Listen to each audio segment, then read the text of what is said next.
that gives legal status and a path of citizenship to those young people.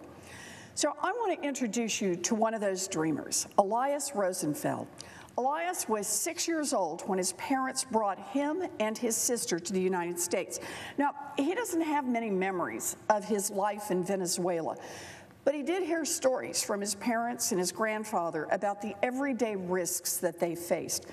One day while his mother was driving, she pulled up to a stoplight and a man pulled a gun on her. Another day, his grandfather withdrew money from an ATM and then was robbed at gunpoint. So when Elias's mother, who was an executive at a multimedia company, had an opportunity to transfer to an office in Miami, Florida, she jumped at it. Elias's family came to the United States legally. They applied for and they received a visa that allows executives and managers from other countries to a better life. He challenged himself academically, taking 13 advanced placement courses and earning A's in almost every class. He also juggled a number of extracurricular activities, including speech and debate, student government, volunteering with children and the homeless, and starting his school's first traveling model United Nations. His excellence earned him a place on the Dean's List, as well as a long list of awards, including the Miami-Dade Homeless Trust Changemaker Award. Now, Elias so impressed the school staff that his high school activities director called Elias a hero and said, quote, "I've been teaching for 20 years and I have never seen a student like this young man." Scholarship committees also recognized Elias's accomplishments, and he won a coveted Myra Craft Transitional Year Program Scholarship, which provided him a full ride to Brandeis University in Waltham, Massachusetts. He is now a sophomore at Brandeis, where he continues to make his mark. Before DACA came along, Elias lived in constant fear that ICE would break down his door and deport him and his sister. DACA changed his life. The fear subsided. He knew that ICE agents wouldn't break down his door or seize him on his way to school.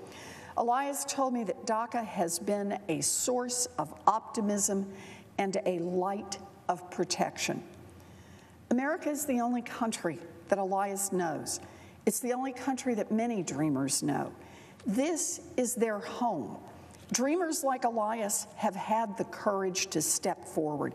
They have come out of the shadows to tell their stories. Now, Congress could show some courage and protect dreamers by passing a Clean Dream Act. We have waited too long already. Every day that we delay, more than 100 dreamers lose protected status. They must return to the shadows. They must think about ICE agents breaking down their doors or seizing them if they go to school or to work. The time for Congress to act is now, right now, today. We should not leave here so that we can celebrate the holidays with our families while nearly 800,000 dreamers fear being ripped apart from their brothers, their sisters, their mothers, their fathers, and deported to a country they barely know. If we held a vote today on the DREAM Act, it would pass. So my question to Senator McConnell is this: what are you waiting for? Let us vote. Thank you, Mr. President. I yield.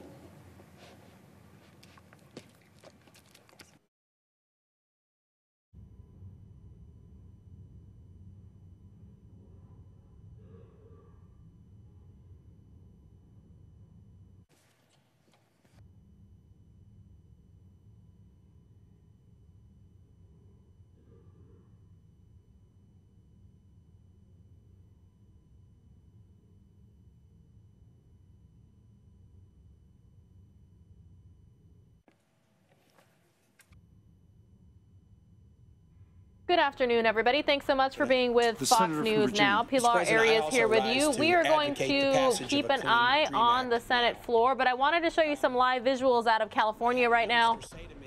There you are.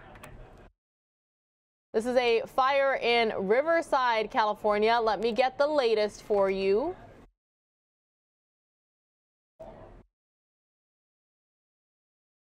All right, so again, Riverside, California, you're taking a look at some live video. We are told that this fire is at the Santa Ana River bottom near Mission Inn Avenue. Mandatory evacuations are in place. The evacuation center is Dale Senior Center, if you know anybody out there. The mandatory evacuations are for people living on Indian Hill, Glenwood, Miramonte, Loring, and Mount Rubidoux, one of those. Again, this is Riverside, California.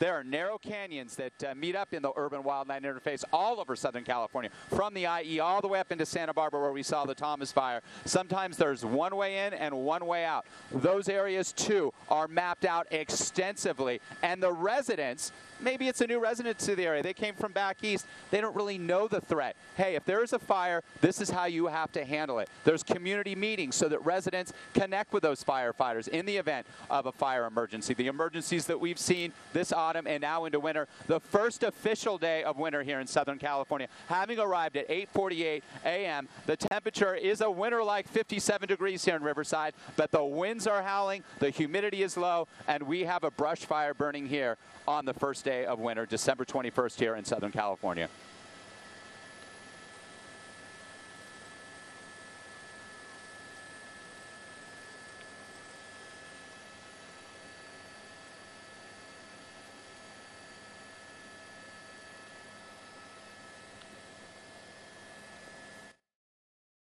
All right, you just heard the reporter there live on scene. It appears that this is a brush fire burning in Riverside, California.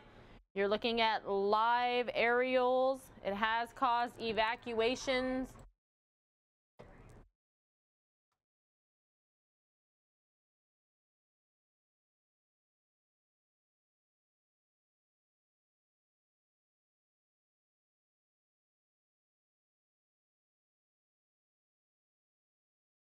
You can see the flames burning pretty high up there in those palm trees. For those unfamiliar with the West Coast, they can get pretty tall. That one looks at least several stories tall there, that palm tree.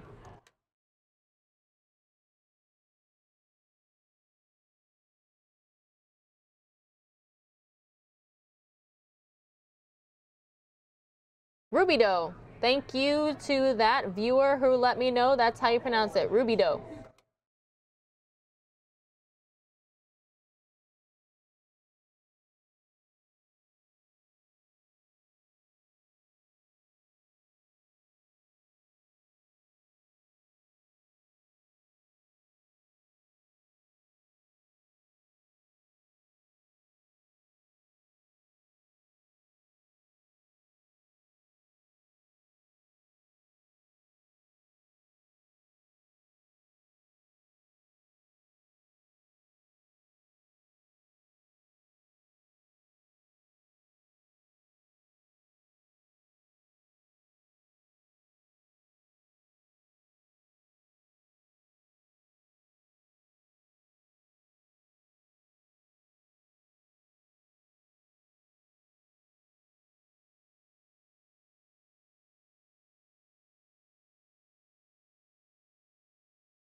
Again, this brush fire is prompting evacuations in the Riverside area. People living on the following streets: Indian Hill, Glenwood, Miramonte, Loring, and Mount Rubidoux. The evacuation center is located at Dale Senior Center, which is in the 3900 block of Chestnut Street at White Park. Again, you are looking at live visuals out of Riverside, California. Not quite sure if that's a lake or a pond there on the left side of the screen, but you certainly see the smoke billowing up, and we saw the flames on some pretty tall looking palm trees Hey, thanks so much for watching us on YouTube. Please subscribe to Fox News Now if you haven't already. That way you'll be alerted anytime we go live with breaking news. You can also share our page, Fox 10 Phoenix, on YouTube. You can join us on Facebook and Twitter as well. We're just as social as you are. Feel free to let me know where you're watching from and how you found out about us. If you're in the Phoenix area, we also air on Fox 10 Extra, which is channel 45 on Rabbit Ears, cable channel 9 from 10 a.m. to noon. That's Mountain Standard Time, 10 a.m. to noon, Monday through Friday. Again, you're watching Fox News Now.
All right, everybody, we are going to take you live now to the House of Representatives where they are discussing supplemental fundings. We will certainly keep an eye on the brush fire happening in Riverside, California. Mr. Speaker, can do better. It should do better. We should act in a bipartisan way. I was on the Appropriations Committee as an active member for 23 years. I was a member of the Labor Health Committee. And I told people that you could take the 13 of us, we were 8 Democrats and 5 Republicans, you could have taken the 13 of us, thrown us up in the air, we would have come down in random seats and had a markup, and you would have been hard-pressed to identify the Democrat or the Republican. Because we believed our responsibility was to fund the priorities of this country. Now, I know that we passed 12 bills. Gentleman is recognized for 1 additional minute. I thank the Speaker and I thank the gentlelady from New York. The Appropriations Committee used to be an extraordinarily bipartisan committee where we worked together. Not on a partisan basis, but on a basis of trying to determine which priorities were important for our country. What funds were needed so that agencies could operate in an effective way. That, unfortunately, is not happening the way it did.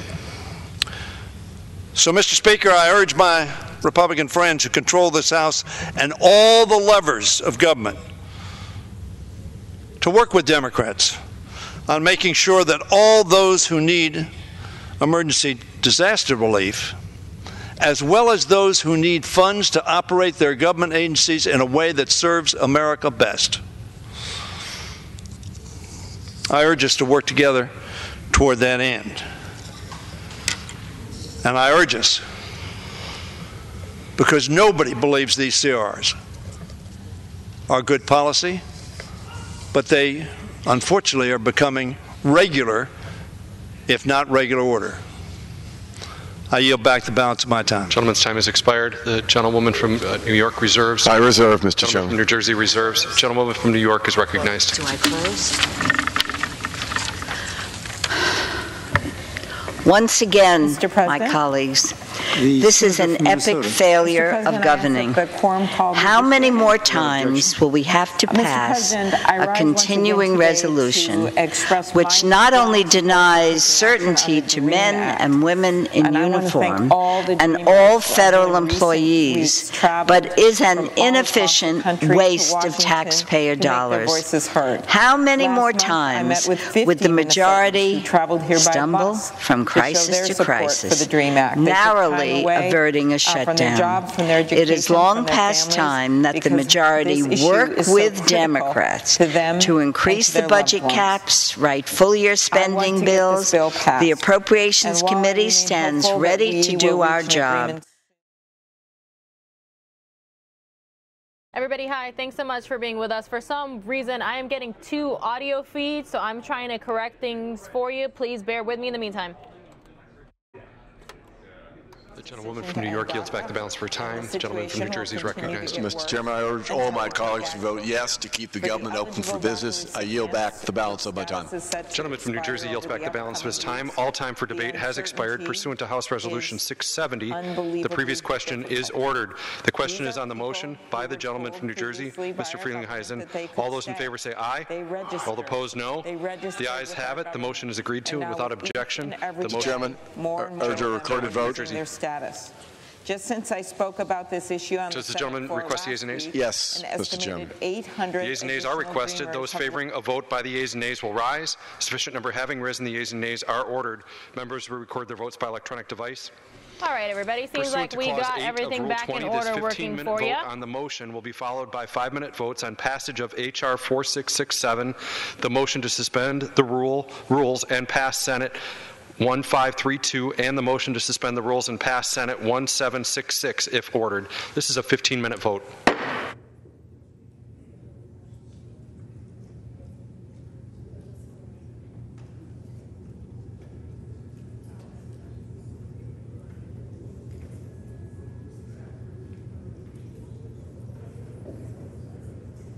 All right, well, the House of Representatives takes a vote. We will head back to the Senate floor where they are debating DACA.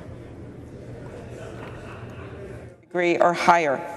The American Medical Association has urged us to take action on this issue, noting our current shortage of physicians in the United States, something the presiding officer is aware of, and estimating that passing the DREAM Act could add 5,400 physicians to the U.S. healthcare system in the coming decades. And according to the American Association of Medical Colleges, more than 100 students with DACA status applied to medical school last year, and about 70 Dreamers are currently enrolled in medical school. In Minnesota, our large refugee and immigrant community has contributed so much to the cultural and economic vitality of our state. We are proud to have big communities of Somalis, Liberians, and Oromos, as well as the second largest Hmong population. In fact, we have the biggest population of Somalis in the country, the biggest population of Liberians, the biggest population of Oromos, and we are also proud to be the home of more than 6,000 Dreamers. Ending DACA in my state, where the unemployment rate is hovering in the 3% range, ending DACA would cost Minnesota more than $376 million in annual revenue, let alone the immeasurable impact to families who may be ripped apart. Last week on the Senate floor, I talked about how I've always tried to find examples of Dreamers so that the citizens in my state can understand what we're talking about when we talk about the fact that someone could be brought over to our country and not even realize it and have this Dreamer status. I talked about Joseph Medina. He was a decorated Army veteran. He served in World War II. He was a Minnesota. And I'm sad to say he passed away last July at the ripe old age of 103 years old. There was a story about Joe in today's edition of our largest newspaper in Minnesota, honoring his contributions to our nation during World War II and through his nearly a century as a proud and hardworking Minnesotan. So Joe lost both of his parents before he was 1 year old. He was brought to the U.S. from Mexico by his aunt when he was just 5, and he didn't find out that he was undocumented his whole time growing up. When did he find out? When he tried to join the Army in World War II. So what he did then, because he wasn't a citizen, and back then it was pretty simple, what they would do is they would have people go to Canada, especially if they lived in Minnesota, and that is how they would become citizens. So they sent Joe Medina to Canada for 1 day. I remember him telling me the story that that's what they did during World War II when they wanted people to sign up and serve, and he stayed in a hotel for 1 night, and he came back, and with the help of our military, he became a citizen. He then served under General MacArthur in the Pacific. He then came home, got married, and had a son, and that son served in the Vietnam War. Joe came to Washington, D.C. with his son for the first and last time to see the World War II memorial at age 99. And I got to stand there by his side as he looked at the Minnesota part of that memorial and thought of the people he knew that were no longer with us, and thought of his service and how much he loved serving our country in World War II. But at his side, along with his own son, who had served in Vietnam, were 2 Dreamers, 2 high school students who were in high school in the suburban part of the Twin Cities, and they also wanted to join the military. If I remember right, they wanted to join the Air Force. You know what? With the rules the way they were a few years ago, they weren't allowed to do that. And Joseph Medina couldn't understand that, because the proudest part of his life was serving in our military, serving despite the fact that he was born in another country, but lived almost his entire life, 98 years of his 103 years was spent in America. So I join with all those in my state in remembering Joseph Medina and honoring his service to our country as we continue to work toward finding a solution for the Dreamers in the Senate. I note that we should also take action here at the end of the year, and we should be staying to get a number of priorities done, including a long-term reauthorization of the Children's Health Insurance Program, dealing with the medical device tax, renewing funding for community health centers. There are so many things that we need to do. But in closing, Mr. Chairman, I just want to make clear, I stand with my colleagues on both sides of the aisle who have spoken out in support of the DREAM Act. We need to pass this bill. Thank you, and I yield the floor, and I note the absence of a quorum. Clerk should call the roll. Mr. Alexander.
All right, everybody. Earlier today, we got an update on the fight against ISIS.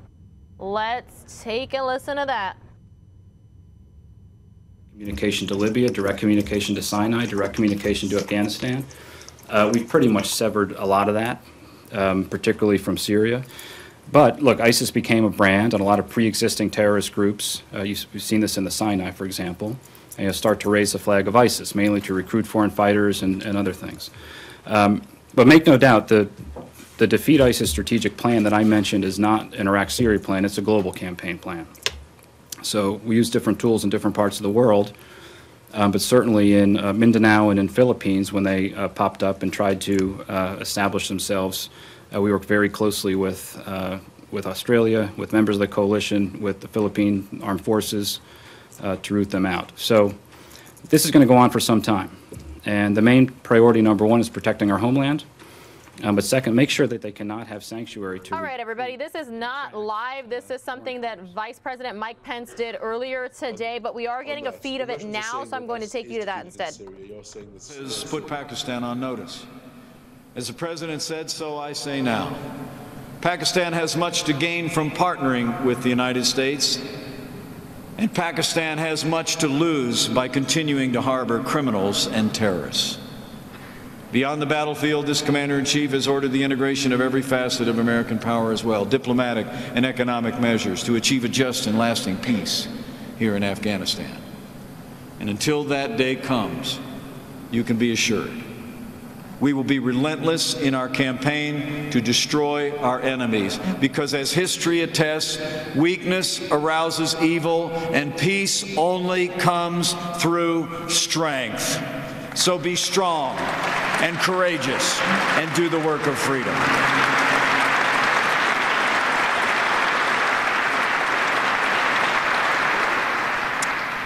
The Afghan people are a proud and noble people who have suffered long. In the 1980s, during their long war with the former Soviet Union. In the 1990s, under the brutal rule of the Taliban. And in recent years, from the terrorists and militant who continue to threaten their homes and their families, and who have claimed the lives of more than 35,000 brave Afghan soldiers, security forces, along with countless civilians.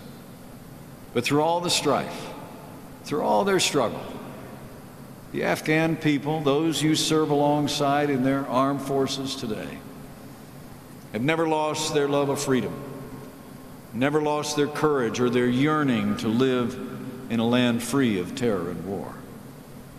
And let the people of Afghanistan know the United States of America stands with them.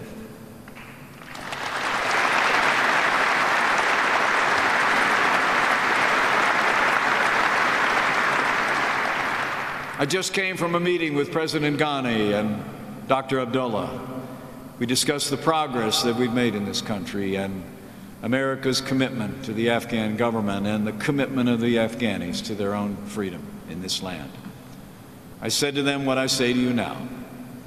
Under President Donald Trump, the armed forces of the United States will remain engaged in Afghanistan until we eliminate the terrorist threat to our homeland, our people, once and for all.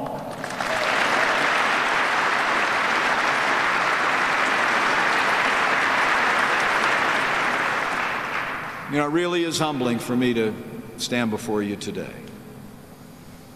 My father was a combat veteran, served in Korea. And I'm the proud father of a United States Marine.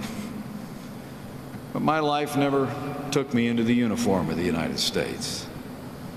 But every time I'm with men and women of our armed forces, I'm inspired. I'm inspired by your courage, by your selflessness, by your love of country and your patriotism. You stand here on a frontier of freedom. You stand tall and proud in defense of our families, our citizens, and our most cherished values. Your mission is vital. And today, on behalf of your Commander-in-Chief, I say to all of you, in the days ahead, mind your mission. Take care of one another. Respect the unified chain of command and never doubt that every day, every operation, and every decision that you make matters to the United States of America, more than you may ever know. You know, many people live their entire lives wondering if they've made a difference. But you won't have that problem. Everyone standing before me today and around me today step forward to join this all-volunteer military. You chose to be a part of something larger than yourselves. You've made a difference in the world.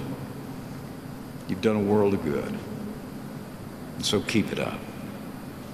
Keep lit the flame of freedom to hand to the next generation. Keep defending America in this ancient land as you stand courageously with our partners as they reach for freedom. And I say with confidence, because of all of you and all those that have gone before and our allies and partners, I believe victory is closer than ever before.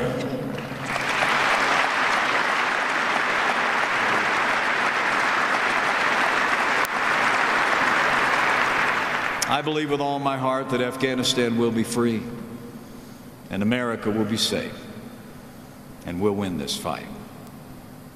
Now, as I close, let me just say again what a special honor it is for me to be with all of you, especially at this special time of the year. It was a few months ago when President Trump said to me he wanted me to get there.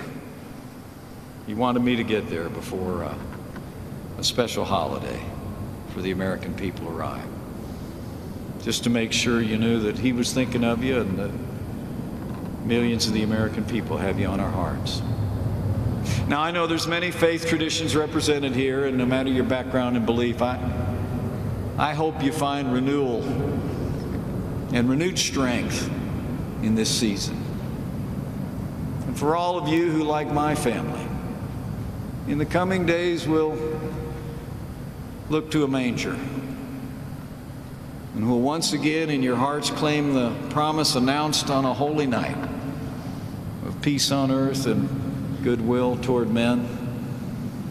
Let me say from the First Family, from my family, from families all across America, Merry Christmas.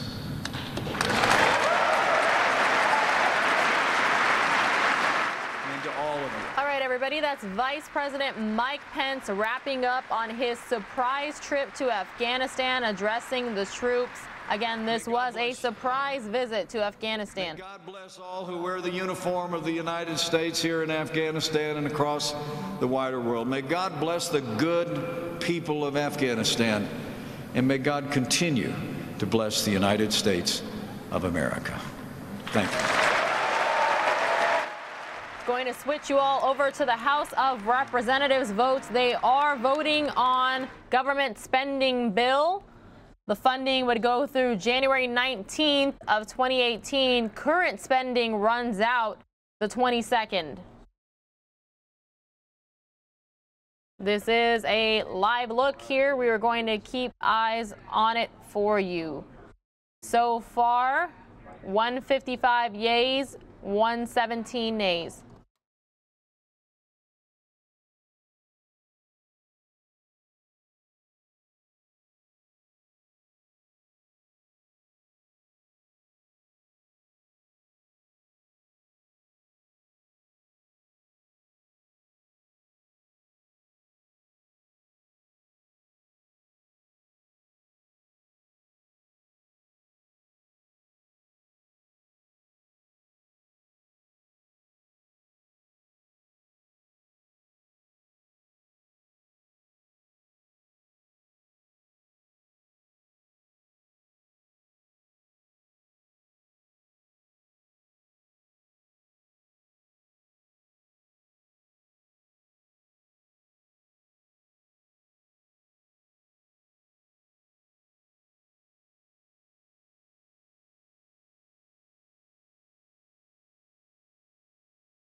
All right, everybody, the time is up for this vote.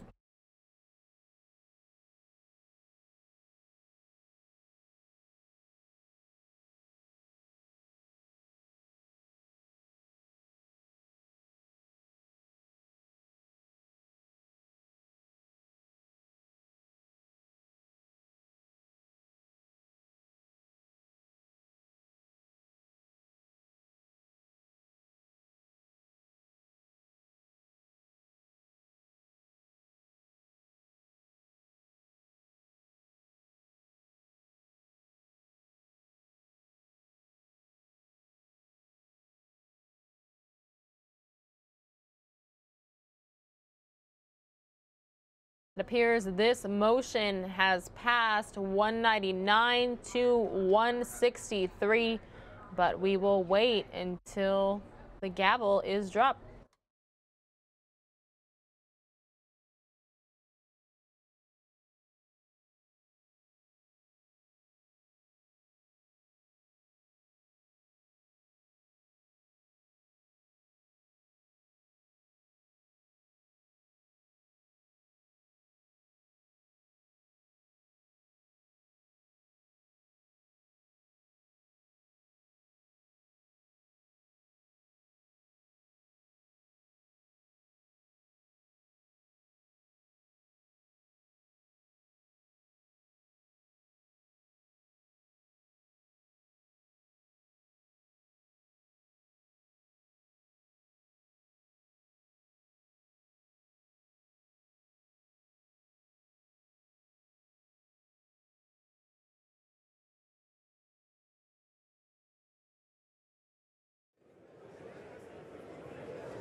All right, everybody, we'll bring back the audio once they come back here, because in the meantime, we're just hearing a little bit of background noise.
Ms. Sewell of Alabama.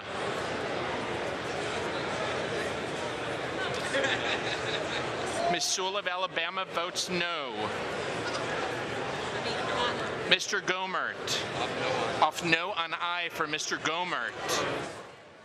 It appears they're canvassing the votes here, everybody. Again, they're just going over the vote that they just had to extend government spending.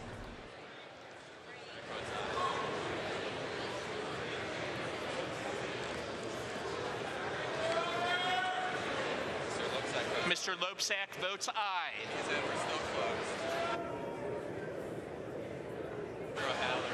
Mr. O'Halloran.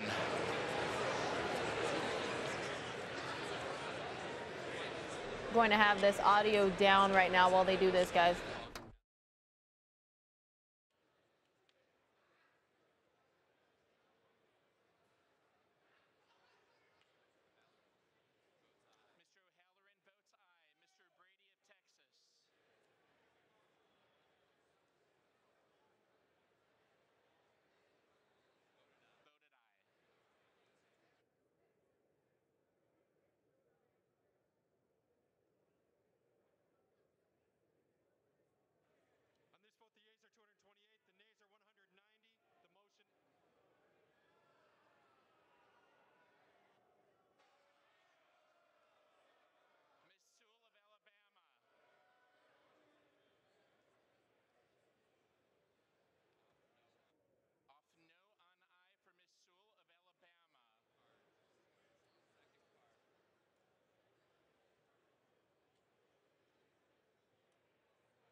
All right, everybody, it appears that Mike Pence actually spoke with reporters after his surprise speech to the troops.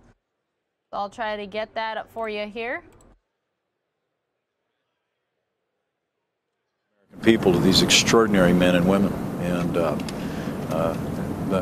to be able to talk with so many of them, to be able to say to them personally how grateful the American people are for them and how important the work is they're doing here. It's so important to remember that 9/11 was launched from here in Afghanistan, and for 16 years we've been in the fight against those who either attacked our country or harbored those who attacked our country, and to this day literally dozens of terrorist organizations call Afghanistan home. That's the basis. The security of the American people is the basis of President Trump's decision announcing a South Asia strategy that would make it clear that we're no longer going to embrace arbitrary timetables. We're no longer going to tell the enemy when our patience and our resolve will run out. We're going to stand here, as President Ghani said to me today.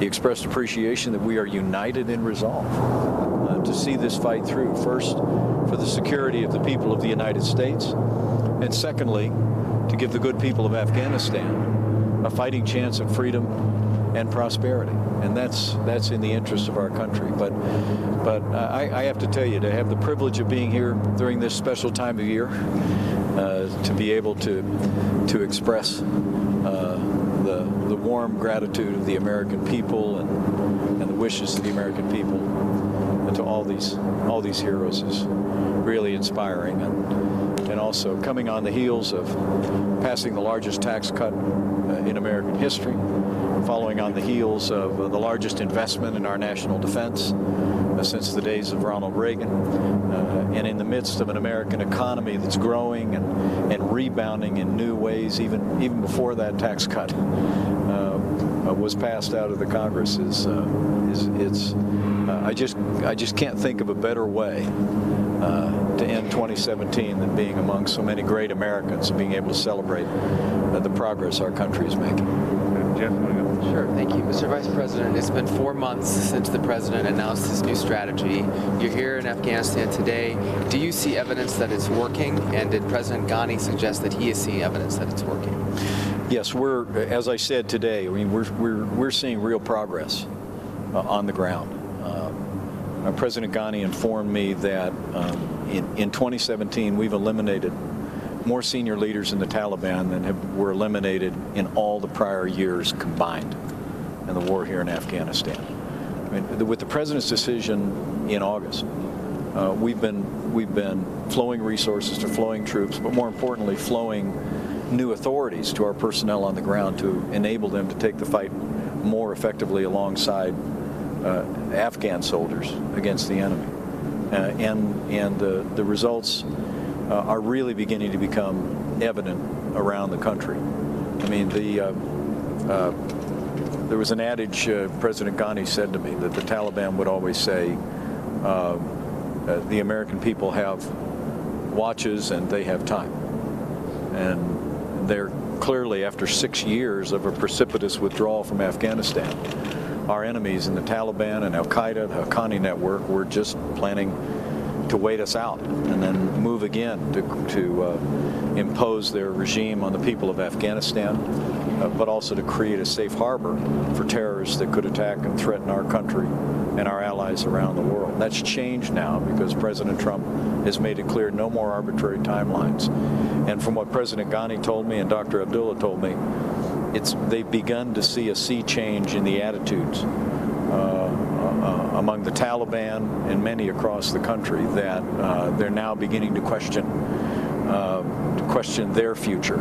And our hope is, as we take the fight to the enemy, as I said today, that eventually the enemy will tire of losing and will be willing to come forward and give the people of Afghanistan an opportunity at a lasting peace. Thank you, Mr. Vice President.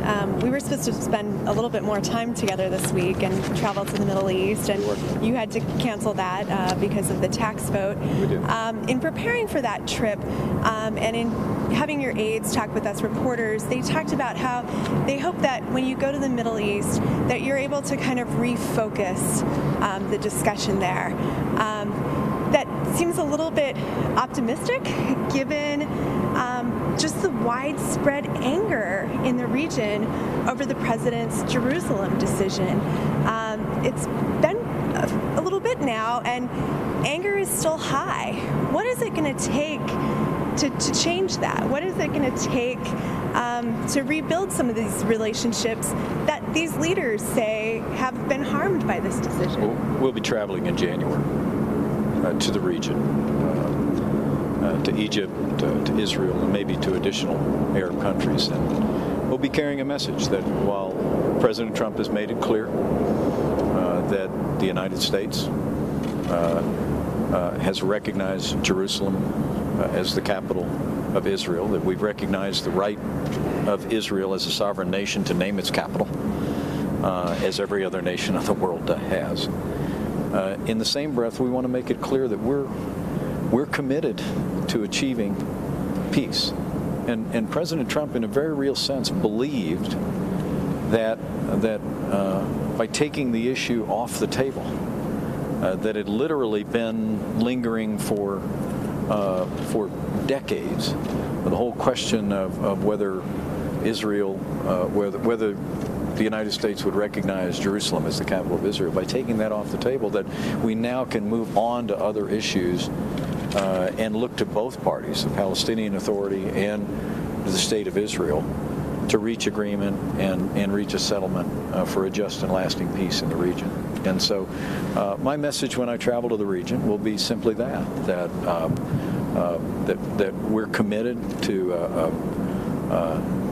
we're committed to stand with our allies in the region.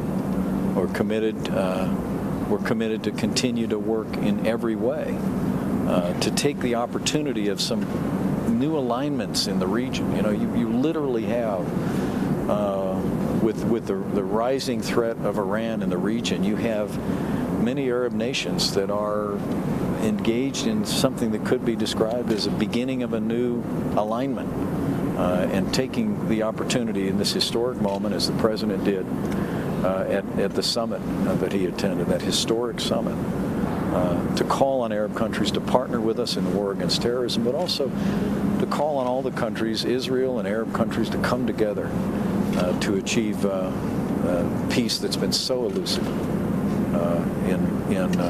between Israel and the Palestinians now for decades. And my message is that we're deeply committed to that.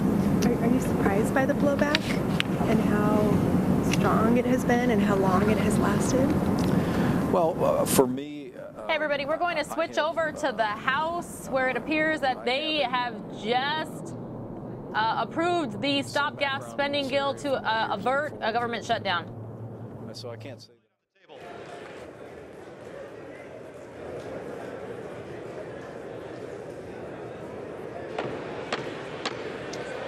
The House will be in order. Members will please take your seats.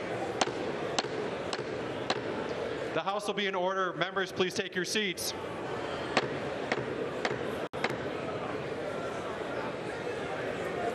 Again, everybody, this is live. The House will be in order.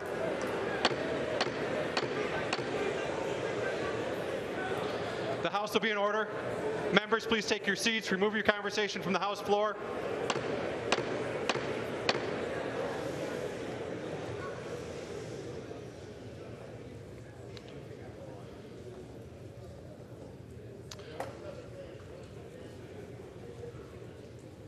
For purposes, the gentleman from California, the Majority Leader, seek recognition. Mr. Speaker, I rise for the purpose of making a scheduling announcement. Gentleman from California is recognized. Mr. Speaker, members are advised that these are the last votes expected in the House for the day, the week, the month, and the year.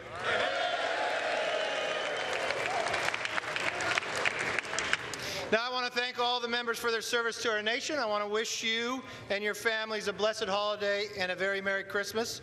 And I look forward to working with all of you in 2018. And with that, I yield back. California yields back. Without objection, 5-minute voting will continue. The unfinished business is the vote on the motion of the gentleman from Missouri, Mr. Graves, to suspend the rules and pass Senate 1532, on which the yeas and nays are ordered. The clerk will report the title of the bill. Senate 1532, an act to disqualify from operating a commercial motor vehicle for life an individual who uses a...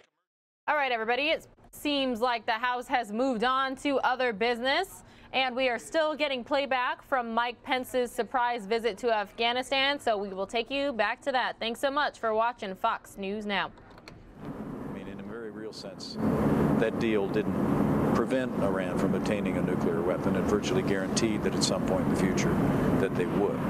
What we're looking for is new legislation that would create a framework where sanctions would be reimposed on Iran, bring the world community around those sanctions in the event that they ever take steps to develop a nuclear weapon. The president's made it clear that we will not tolerate the leading state sponsor of terror in the world, in Tehran, to obtain a usable nuclear weapon. And but working with the Congress, we hope to develop legislation to accomplish that. With regard to the special counsel, let me say we're fully cooperating with the special counsel, and we'll continue to. But I have to tell you that what the American people should know is that President Trump and I are completely focused on the issues that are most important to them. And that's about security, it's about prosperity. I think the incredible progress that we've made in the economy this year, where we see the stock market setting records, we see 2 million new jobs created, we see optimism among businesses large and small at levels that we haven't seen for decades. I think you see an investment in our military. I was proud to announce today in front of all these heroes here in Afghanistan that the president, before he signed the largest tax cut in American history, he signed one of the largest increases in defense spending since the days of Ronald Reagan. These are the issues that the American people care most about, things that bear upon their security, their prosperity. That's where the president and I are focused. Special counsel has a job to do.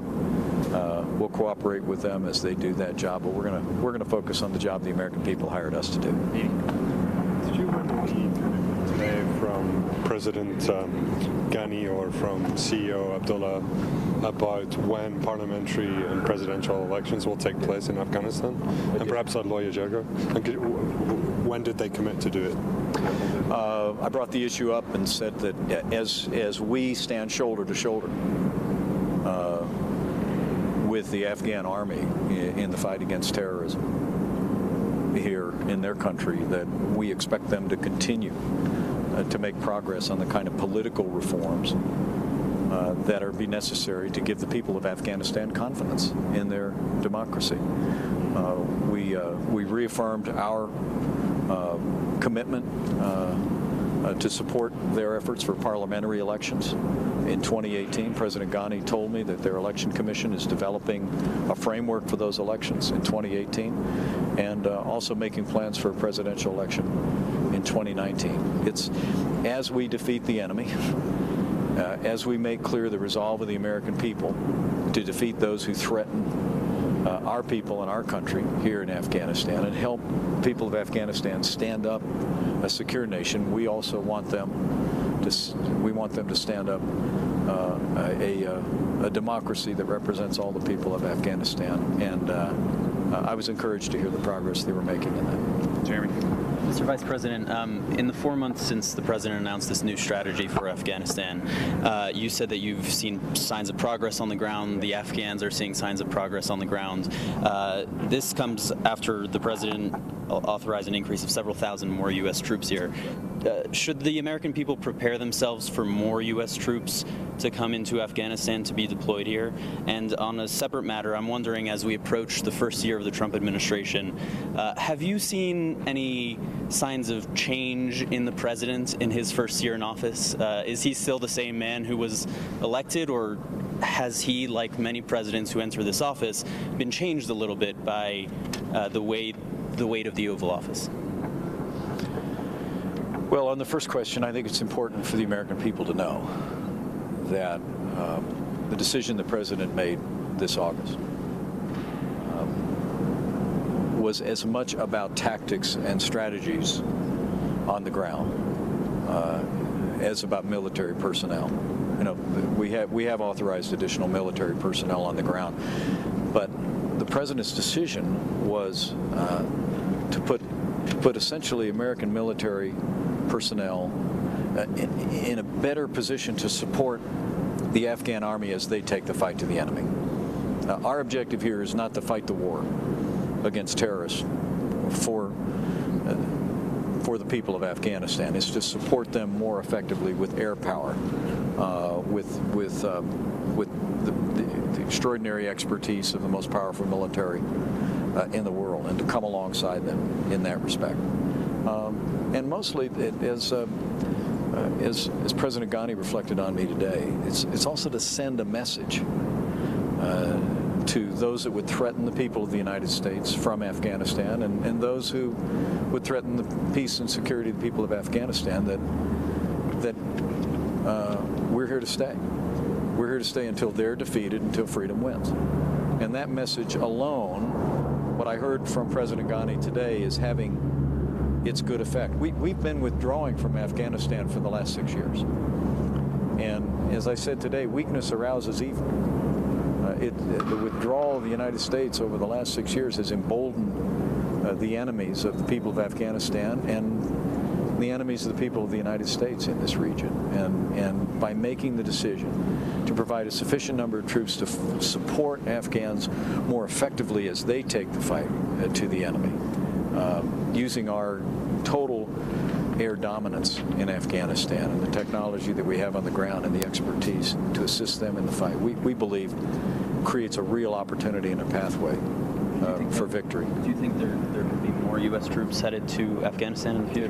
That'll be a decision for the Commander-in-Chief in the days ahead. But again, this is as much about not just personnel, but it's also about what military people call the authorities that we've been given. You know, I said today that you know bureaucrats don't win wars, soldiers do. And one of the things you've seen in President Trump as a commander-in-chief is he's empowered our battlefield commanders to make real-time decisions, whether it's here in Afghanistan following the South Asia Strategy's announcement, or just as importantly in Iraq and in Syria, where literally American forces and our allies have virtually crushed ISIS out of existence. When the President and I were campaigning for these jobs, he made it clear that we were going to hunt down and destroy ISIS. And to see the progress that we've made, driving ISIS from Iraq and virtually driving them out of existence, even taking back the capital of their so-called caliphate in Raqqa, is a testament to our armed forces, to our allies, and also it's a testament to the way this president has allowed our war fighters to make real-time decisions on the battlefield, and that's also the policy here in Afghanistan. Has the president changed? Second question, as far as the president, as we approach this first year in office, do you believe that he has been changed by the office at all? Has he changed the office? Well, you know, the president and I are very close, and you know, I'm very fond of him, and I think one of the most refreshing things about President Donald Trump is he hasn't changed. The American people at the end of his first year in office see the same person that was campaigning for the office. And more importantly, they see him doing the things that he said he would do. I mean, when the president said that he was going to pass the largest tax cut in in the history of this country, a lot of people were skeptical, but he drove forward. He accomplished it. I mean, when the president said we're going to roll back federal red tape, when he said that we're going to appoint conservatives to the courts at every level.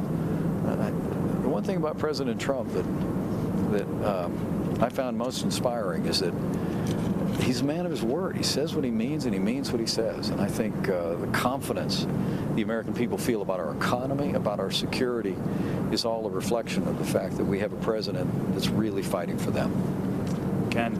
Thanks, Mr. Vice President. On the recent Alabama Senate race, you didn't campaign for Roy Moore. I was wondering if you were relieved that Roy Moore did not win the race, whether there was concerns that it might taint the Republican Party at large. And then just to follow on to Margaret's question, you've talked about the cooperation that the President and you are willing to do on the Mueller investigation. Are you willing personally to sit down with Bob Mueller's team if he does in fact ask you for an interview or some sort of opportunity? Well, let me say with regard to the Alabama Senate race, the people of Alabama have spoken. I was pleased to support Senator Luther Strange. He was a very strong champion of President Trump's agenda in the Senate, and I was pleased not only to support him but to campaign for him. But you know, the day after the election, the president reached out to Senator-elect Jones, and we're going to do everything we can to work with him and, frankly, work with other Democrats in the Congress. One of the most disappointing things to me about the past year has been the unwillingness of Democrats in Congress to really step up and find things that we can work on together on behalf of the American people. I mean, when President Kennedy passed historic tax cuts, when Ronald Reagan passed historic tax cuts, they were bipartisan. And I confess I was honestly disappointed that not one Democrat in the House or Senate voted for the largest tax cut in American history, a tax cut that brought real relief to middle-class families, that doubled the per-child tax credit, that lowered the business tax rate in ways that, frankly, the last Democrat administration was advocating consistently. But hope springs eternal, and whether it be Senator-elect Jones or other Democrats, as we move on to issues like infrastructure and welfare reform in 2018, I promise you that President Trump and I are going to continue to reach out across the aisle and do everything we can to work in a bipartisan way. I think the American people want Washington to start working together more. They know there'll be disagreements. They expect that. That's what politics in a free society is all about. But at the end of the day, I think the American people want to see us look for those ways we can come together and advance policies that'll advance the security and prosperity of our people, and we hope for that. With regard to your second question, let me just say we're fully cooperating with the special counsel, and we'll continue to provide any and all assistance and information that they require. Okay. They got to tell the world where we are. So thanks, Vice President. All right, everybody. Good afternoon. Thanks so much for watching Fox News Now. My name is Pilar Arias. I am here with you this Thursday afternoon before we start Christmas. So in the afternoon, I get to have a little bit more fun with you versus the seriousness of the news of the day on Extra, which is from 10 a.m. to noon Mountain Standard Time. If you don't tune in, please feel free. You're more than welcome. So anytime you see me look down, I'm controlling something here on my board, trying to pull up video, trying to pull up graphics. So yeah, just wanted you to understand that really quick. But a good segue. So you just saw their wrap up. That was actually a tape playback that wasn't live of Vice President Mike Pence in Afghanistan.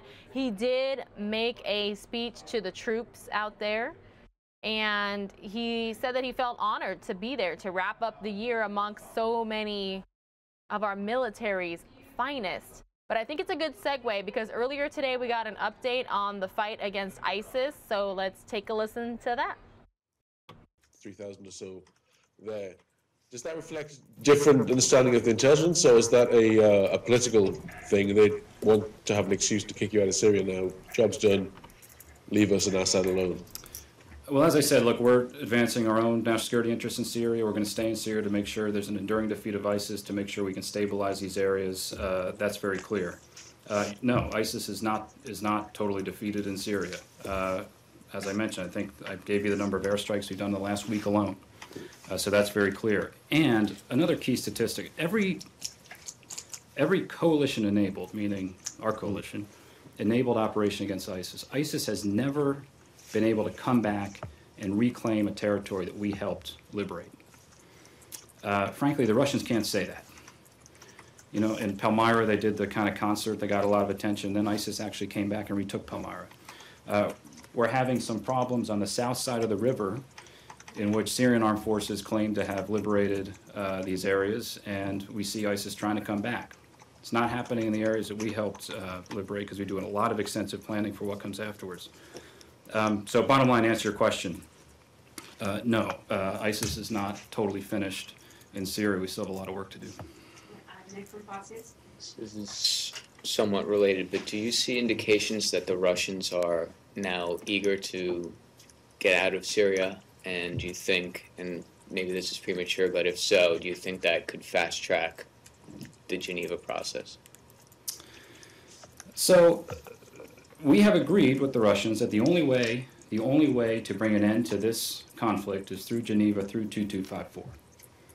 We've also made clear, as a coalition, that there will be no international reconstruction assistance for regime-controlled areas of Syria absent that political process really moving ahead in a credible way that can ultimately lead to a political transition.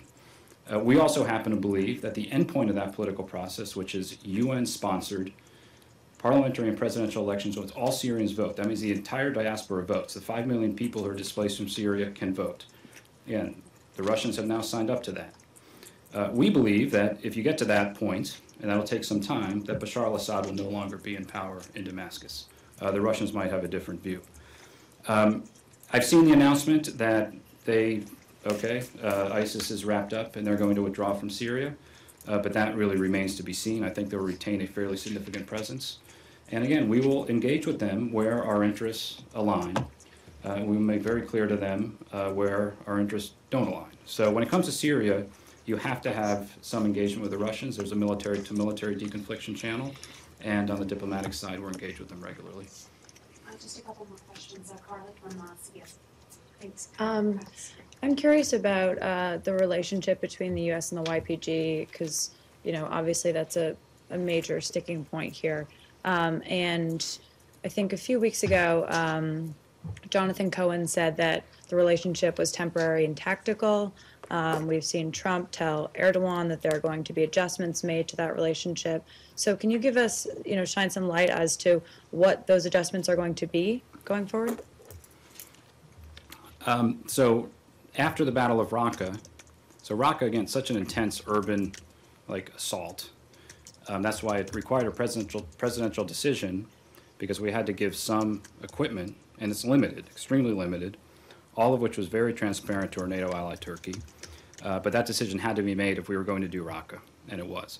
Now that that major phase of operations is over, there will be adjustments in the level of military support.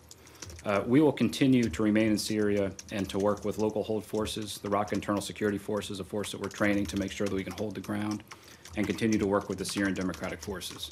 But as the year goes on, there will be adjustments to the type of support, just given the way the campaign is proceeding. I think that's very natural. That was always part of the plan.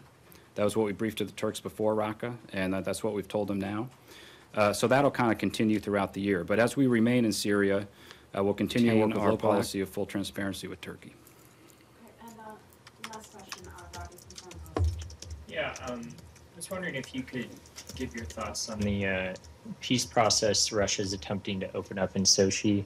How will that impact the negotiations in Geneva? Is there any conditions in which the U.S. would support those talks?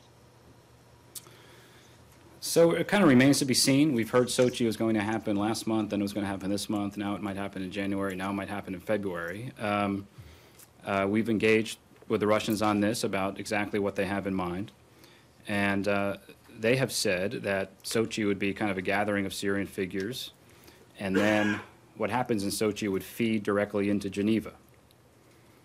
If that's the case, that's something that might actually support the Geneva process. What we would not support, and what would have absolutely no legitimacy, would be a parallel process as parallel entirely to Geneva. Geneva is the locus of where the political settlement has to be struck. That's not only U.S. policy, that's now something the Russians have very clearly signed up to in the denying statement. So I would just have to say it really remains to be seen. We also have, I have to say, some real skepticism of anything in which the Iranians are a guarantor of a process. So the Astana process, for example, in which the Iranians play a guarantor role for de-escalation zones. One reason we've not participated in Astana, we observe, is because that to us just kind of lacks credibility. So we'll continue to remain engaged with the Russians, and we want to settle the Syrian civil war through a constitutional reform process leading to UN-supervised elections in Geneva. And that is the key to unlocking reconstruction assistance in Syria writ large. So we've been very consistent with the Russians on this. In denying, they signed up to the overall roadmap, and so we'll have to see. This will be a key focus here over the coming year. Final point, just to sum up, when we looked at the situation in January, it was hard to see how you could have a really credible political process until you remove the physical caliphate and you bring the overall levels of violence down. And that's why over 2017 we were so focused on defeating the caliphate and de-escalating the overall civil war. And that sets the conditions now for a more meaningful political process in Geneva. Stefan de Mistura was just here yesterday. We met with him about the next steps, and this will be a very intense focus of ours over the course of the next year. So we look forward to briefing you on that. Okay. Thank you. So much. Thank you.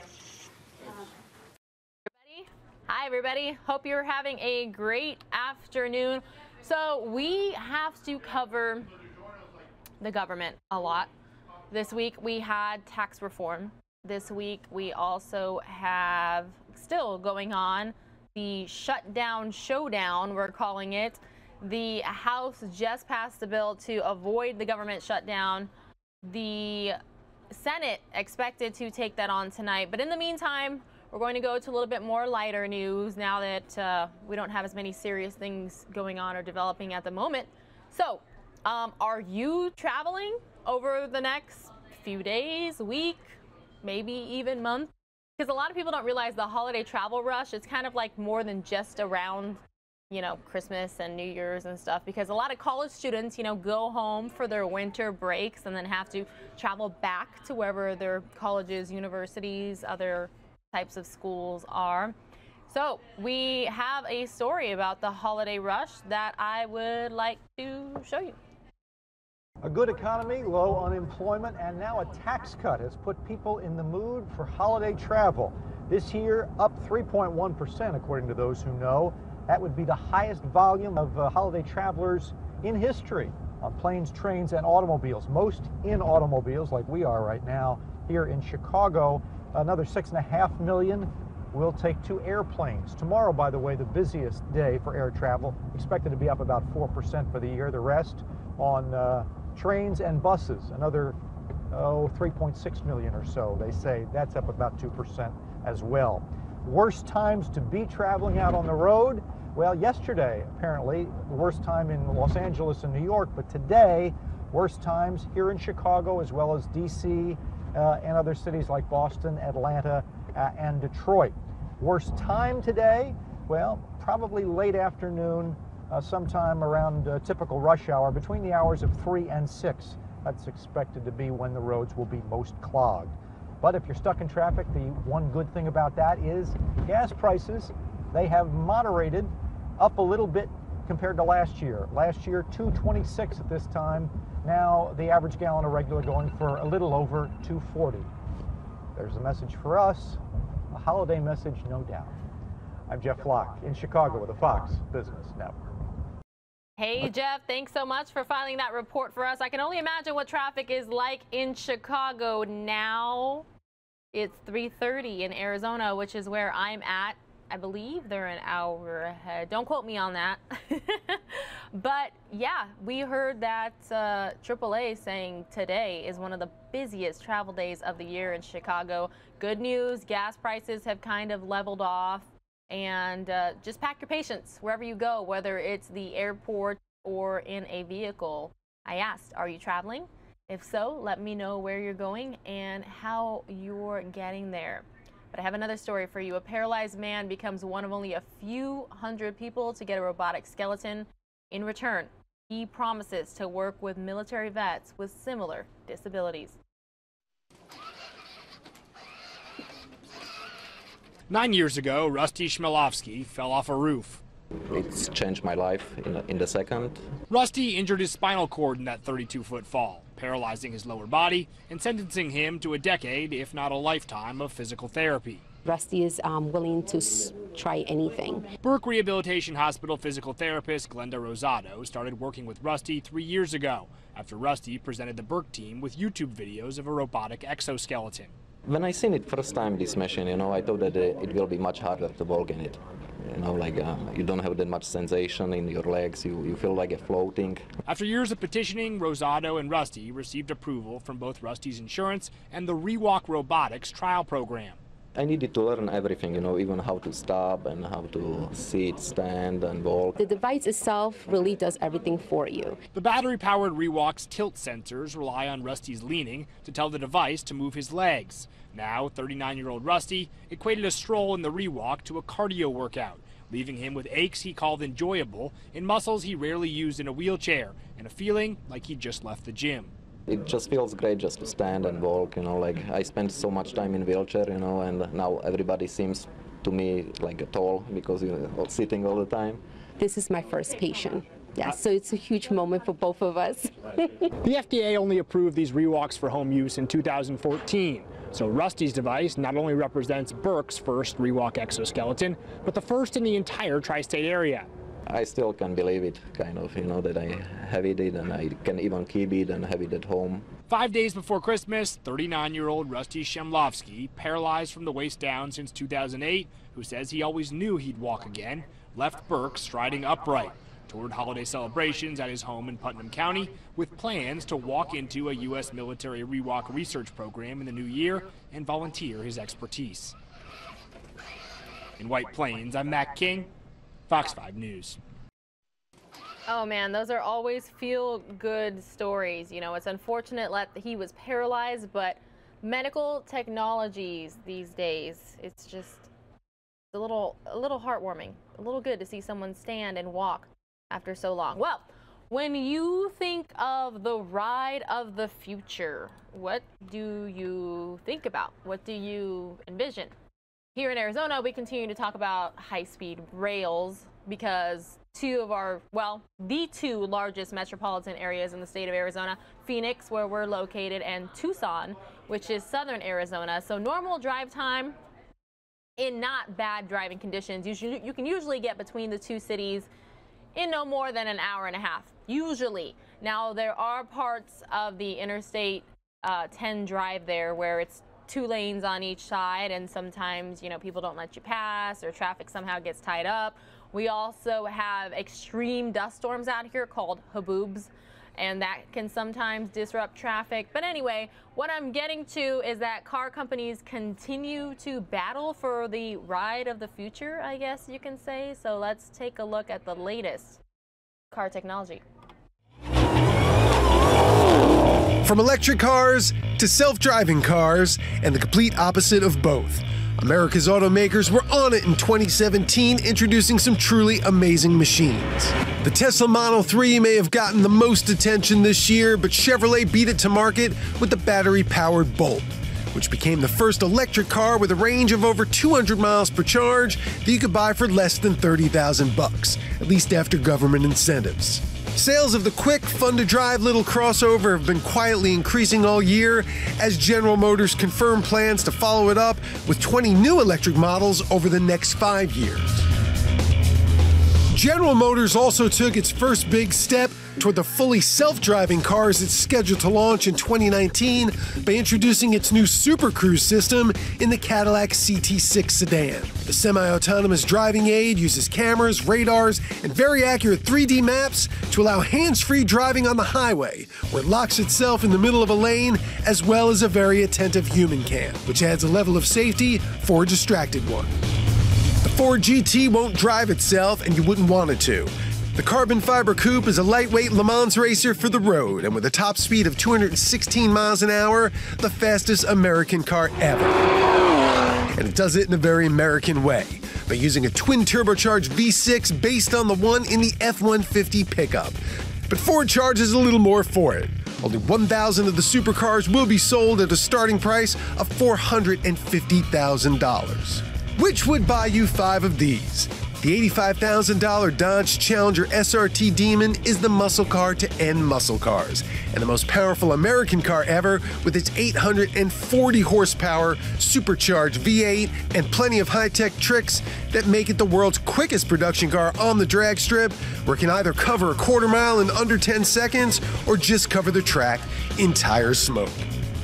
In New York, Gary Gastelou, Fox News. Thanks, Gary, for that report. If that didn't get your adrenaline pumping this afternoon, I don't know what will. I don't know if you're watching us at work, if you're at home, if you're, I don't know, the coffee shop. But when you talk about cars, that was quite an exciting report there. Lots of technology in cars as well as medicine. Well, today we had so much breaking news here during Extra, which again, I always got to tell you guys to watch Extra. We air Monday through Fridays on Channel 45 here in Phoenix, cable Channel 9. But if you're a YouTuber or a Facebooker, you can also get Extra here. So We don't air the entire show on Facebook Live, but major segments we do. But we are always here on YouTube, so if you don't subscribe yet, go ahead and click that button for me, please. It lets you know when we go live, and then you can watch us right then and there. But I was trying to say we had so much breaking news today. We didn't dismiss, I mean, me and Ron Hoon talked about it at the top of the show, but there was a key UN vote that kind of condemned the United States, in particular, Trump's decision to move the U.S. Embassy and recognize Jerusalem as the capital. So let's kind of break this down and determine what it all means. UN member states expressing their displeasure with America's Mideast policy, voting 128-9 with 35 abstentions, overwhelmingly passing a resolution condemning President Trump's recognition of Jerusalem as Israel's capital. U.S. Ambassador Nikki Haley calling the vote an insult, saying the U.S. won't forget those who voted in favor, threatening to cut their aid. We will remember when so many countries come calling on us, as they so often do, to pay even more and to use our influence for their benefit.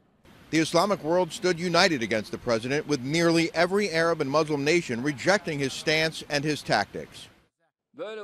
He is looking for decisions in the world that he can buy with dollars. Mr. Trump, you cannot buy our democratic will with your dollars. The resolution asks the U.S. to withdraw its recognition, but it's not legally binding and won't have an impact on policy decisions. The White House says no UN vote can stop the U.S. from moving its embassy to Jerusalem, casting the decision as another example of President Trump's America First policy. I think it's appropriate for the president to put America first and focus on the safety and security of Americans. That's his job. The Palestinians say they got a big win today, but the final vote was actually lower than supporters had hoped for, with 150 nations expected to stand behind the resolution. At the United Nations, Rick Leventhal, Fox News. UN member states. Hey, thanks so much for that report, Rick. It kind of just broke everything down for us. I am getting reports that there is a wreck affecting traffic here in the Phoenix area, so I'm going to try to find that live shot from Skyfox. But in the meantime, I'll let you guys listen in on the Senate floor. Not quite sure exactly what they're discussing at this moment, but at least you'll have a live shot to keep you going. They understand it because they welcome their own constituents. The tourists who come here, there's something upwards of almost 40 million. Many of them come to your own offices first. But they often dissolve that role into, or dissolve the district's role into that role without making the appropriate distinction. Now, I appreciate it's not easy to understand a jurisdiction that has a double identity, a hometown identity, a capital identity, but no, we're not schizophrenic here. So let's discuss this evening what it means. And I want to discuss it in part because the inevitable turnover in the Congress means that I should come and explain this dilemma of our creation periodically. The first thing we want to do is to avoid the slander that the framers of our Constitution, the founders of our country, meant to create a capital city whose residents were not the equals of residents everywhere in the country. Because if that had been the case, you wouldn't have had the capital in the first place. Capital was created from two jurisdictions, Maryland and Virginia, where they had the right to vote, where they had every single right of American citizens. And those states, those two states, were convinced to give the territory that is now the District of Columbia for the nation's capital. They were not about to give up their votes in the capital. And all right, everybody, I did find that crash impacting Phoenix traffic now, so let's go there. All righty, here you go. You are taking a live look at Loop 202 westbound at McClintock. Again, this is in Tempe. Loop 202 westbound at McClintock. We just know that a crash is blocking 4 right lanes. I'm trying to see there though, because it looks like the carpool lane, the HOV lane, is still going there, which is screen right, but if you're driving that direction, that's on the left-hand side. And it appears that the 2 lanes after that, but then I guess after you see what looks like an ambulance there in the middle of the screen to our screen left, but if you're driving down that stretch of road again right, that car is stopped, and then a truck next to that is stopped. So yeah, I guess that's 4 lanes. Again, if you're watching us in Arizona, if you're driving in the valley, this is Loop 202 eastbound at McClintock. That's right around where Tempe turns into Phoenix on the Loop 202. Everybody, please, regardless of where you are, where you're traveling to, this is a very busy travel weekend. Again, very busy travel weekend. So everybody be safe, buckle up, be smart. You know, please don't drink and drive or be under the influence of drugs or drive. And just pay attention. You know, simple things like turning up the radio or reaching for something that you dropped or eating food in the car or, you know, trying to, you know, take care of children or other people in the car. Just please keep your eyes on the road. Do not be distracted and avoid fender benders or worse. Again, those in the valley watching us, this is Loop 202 eastbound at McClintock. It looks like the HOV lane is going on there still, our right of the screen, left-hand side if you're driving through. But then lanes going from left to right if you're driving 1, 2, 3, and 4 appear blocked. Not quite sure if that, what looks like a car there and a truck on the screen left are like witnesses to what happened, and that's why they're still there, because they would look like they'd be able to leave the crash scene. But no word yet on injuries. But you know, traffic in the valley is one of those things that you like to hear about. You like to be prepared. And while we have this up, I'll just let you know that the Arizona Department of Transportation also just tweeted that the Loop 101 westbound Pima near 7th Avenue, the right lane is blocked by a crash. So here we go. All these little things popping up here. And yes, ADOT tweeted another one. Loop 202 Red Mountain eastbound is slow from Priest to McClintock due to a crash blocking multiple lanes. Consider taking a different route. So this is if you're headed eastbound, you're headed out of the valley. So these are a lot of people already leaving work, possibly who have tomorrow off. But yes, we're starting to see those fender benders and other things going on. So I told you that we had the Senate floor up earlier. It appears that it's the House floor. And we will take you back to those who are watching Fox News now. Thanks so much. The only jurisdiction that pays taxes without full representation. To be sure, I vote in committee, and everybody knows that in the committees is where the primary work is done. But imagine the insult to the people I represent who pay all of those taxes, $12,000 per person every year. That matters come up on this floor, including matters affecting them, and nobody whom they have voted for can vote on this floor.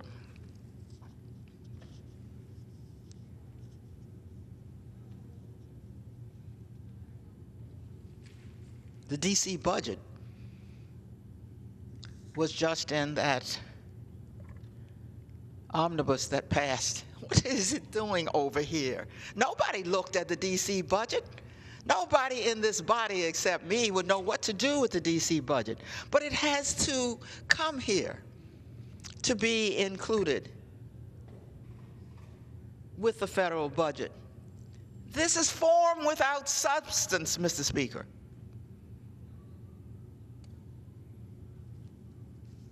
The sole reason that the DC budget comes here is for members to try to overturn some of D.C.'s laws that they happen to disagree with. Well, that's what a federal union is all about. You can pass your laws, I don't like your laws, but you can't do anything about my laws. Well, except if it's the District of Columbia. So I think I ought to call the roll on what the district has to abide from members of this body and the Senate, and why on this 44th anniversary of the Home Rule Act it is seeking to become the 51st state. Let's take guns. Senator Marco Rubio and Representative Tom, of Florida and Representative Tom Garrett of Virginia have a bill to eliminate all the district's gun laws. It hasn't passed, and most of the bills I will speak of hasn't passed because I have to spend a good deal of my time not only working affirmatively for what the District of Columbia wants, but for keeping bills like this from being passed. Imagine your nation's capital, which was a society where anybody could have a gun. The most controversial figures in the world come to your nation's capital. They eat in our restaurants, they stroll in our streets. You sometimes see that they stop traffic to let their cars go by. So we keep this city as safe as we can for ourselves, the 700,000 or so who live here, but also for the millions of people who come to do business or to have leisure or to see their iconic monuments. Representative Tom Massey. Hi, everybody. Thanks so much for being with us. That was the House floor. They passed the government spending bill, so that means at least the House says no shutdown, and they're preparing to break for the holidays. Good news for them. The Senate needs to take it up tonight still. So what do you guys think? You think we'll avoid a government shutdown? I know the Republicans, the GOP leaders today, were still extremely happy about the result of tax reform passing. So, you know, they say as early as February, we can start, you know, most Americans can start seeing smaller paychecks. I guess it depends on what your tax bracket is and all that jazz. Anywho, you know, if you're a veteran, thank you for your service. If you're currently in the military, thank you for your service. If you know anybody who is a veteran or currently serving, you know, the holidays, my dad served in Vietnam, and my dad always said the holidays were the hardest part about being in the military, about being away from home, not getting that Christmas dinner, not getting that Christmas morning, not getting that midnight hug or kiss from a loved one. So Mike Pence was out talking to some troops in Afghanistan today. And I would like to be able to go back and take a listen to that. So let me know your thoughts on this speech. We only got about 5 minutes of it because it was what's called a tape playback, which means it wasn't live. But just to be able to hear it, I thought was pretty cool. So we'll take you back to that. Courageous and do the work of freedom.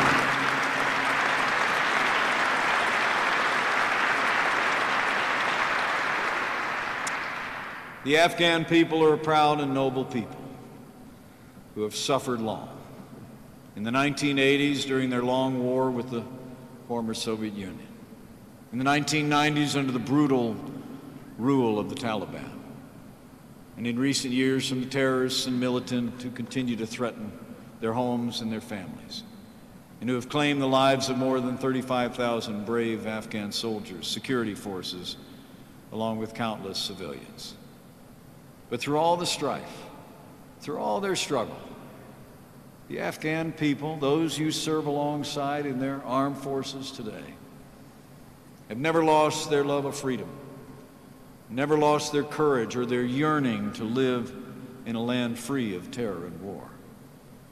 And let the people of Afghanistan know the United States of America stands with them.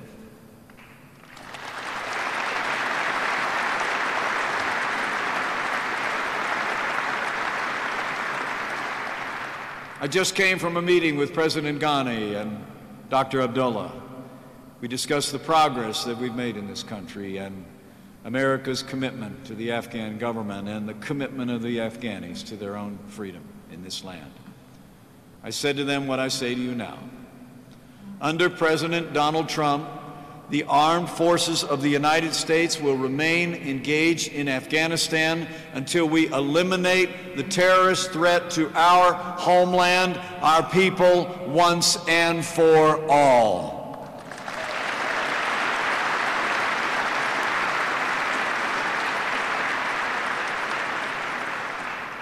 You know, it really is humbling for me to stand before you today.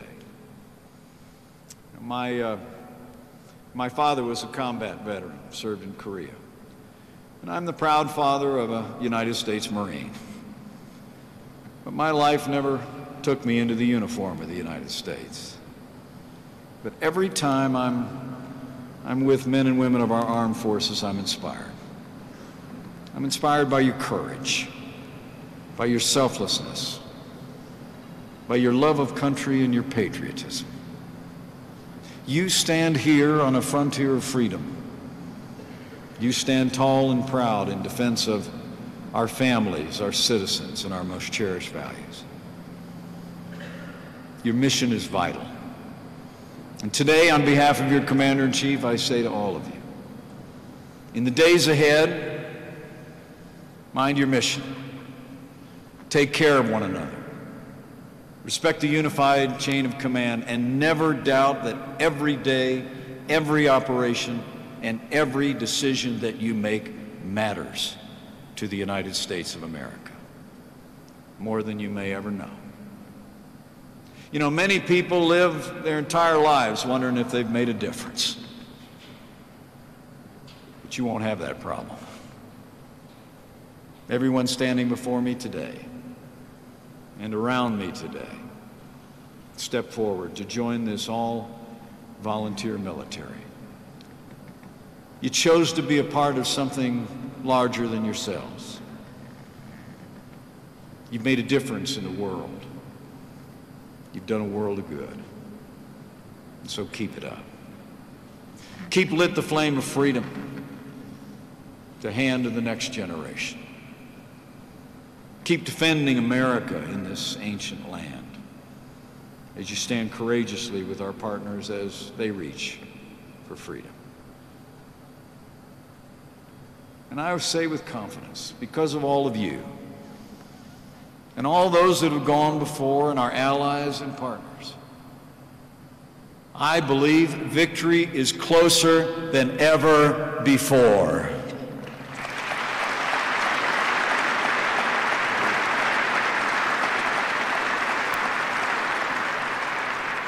I believe with all my heart that Afghanistan will be free and America will be safe, and we'll win this fight.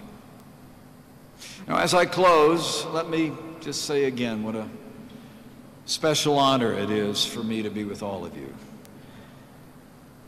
especially at this special time of the year.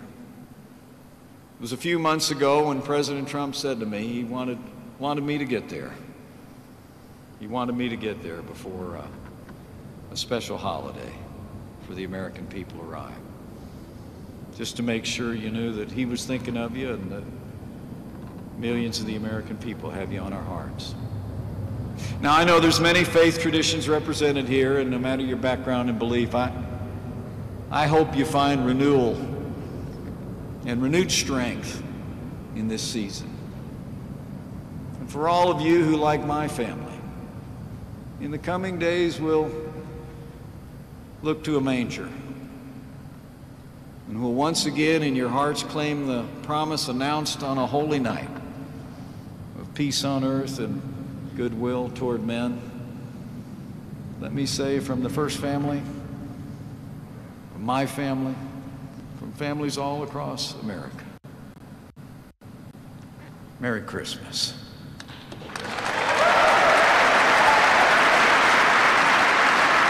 to all of you.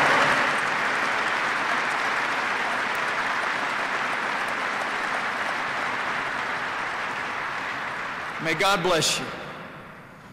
May God bless all who wear the uniform of the United States here in Afghanistan and across the wider world. May God bless the good people of Afghanistan, and may God continue to bless the United States of America.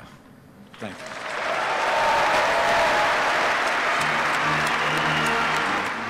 All right, everybody. Pilar Arias here again with you. I don't have very much longer with you this afternoon. So one of the most major stories that broke here in the Phoenix area today, myself and Ron Hoon talked about it on Extra, and Troy Hayden also joined us. Actually, Ron and I didn't talk about that. Scrap that. It was me and Troy. We had somehow a gas leak and then a fire, so we are calling it a gas-related explosion. It did, unfortunately, kill one person, injured another. So Phoenix Fire, shortly after this all started happening, gave us a quick press conference with the latest, and I'm going to close this afternoon with letting you take a listen to that. So everybody, hopefully you'll join us more tomorrow for News Now, here YouTube, Facebook, Twitter. You can find us everywhere. All right, have a great afternoon and evening, everyone. Both were critically injured. One was pronounced dead at the scene by our crews, and the other has been transported as a trauma to a nearby trauma center.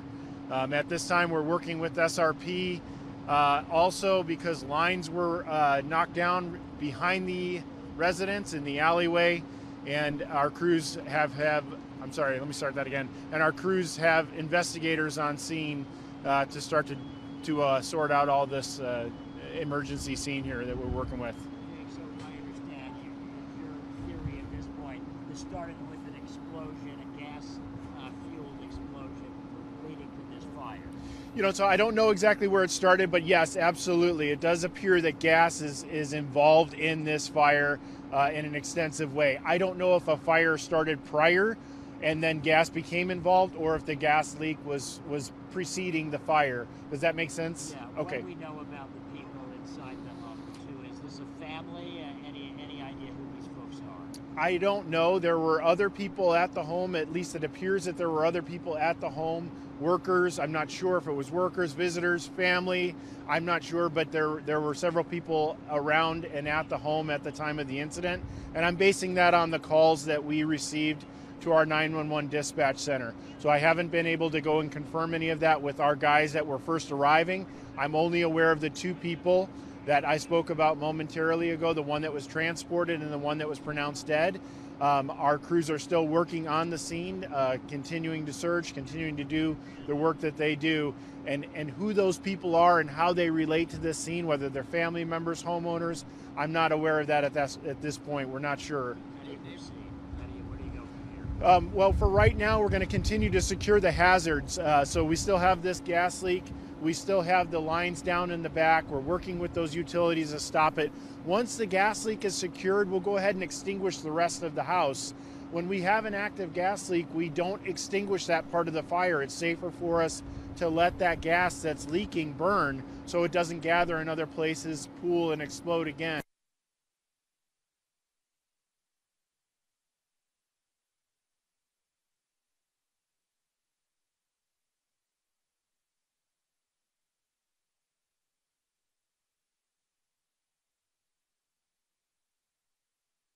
We lost this audio for a bit earlier, guys, but it did come back, so bear with us.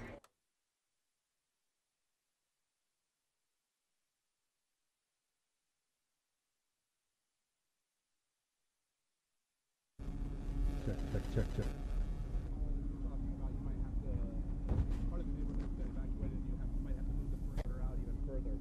What's the status on that? So that's something that our hazardous materials crews are working with Southwest Gas on. Always in a situation where we have gas that's leaking, we're worried about it migrating underground. So when it breaks off, it doesn't always have a clean break, and it's not always above ground. If it makes its way underneath the ground, we've seen plenty of evidence, even within this city, of migrating gas causing issues. So we take a pessimistic approach to evacuate people from that area early on to make sure that we fully understand everywhere that the gas has gone, and we make sure that it's eliminated from those places. Rough estimate of the number of people who've been evacuated so far? I'm not sure. That evacuation kind of took place as we were gathering down here. But people have in fact been evacuated in this, I assume, an immediate area, yeah? That's my understanding, that they definitely work with the different houses that are immediately adjacent to the involved structure. Neighbors said they thought they might have seen a stove installation or an oven going into the house, and then the explosion happening right after. Do you know anything about that? So only what we've seen so far, and what our crews have seen so far, that there is a stove outside of a loading truck in front of the residence. I can't confirm that it had anything to do with the residents, but you know, you mentioned that the neighbors kind of spoke to that. I can say that there is a stove sitting out in front of the residence, the residence that was immediately involved, and it's behind a loading truck. Is there also an animal in the house? Is there an animal involved? I'm not sure. I hadn't heard that.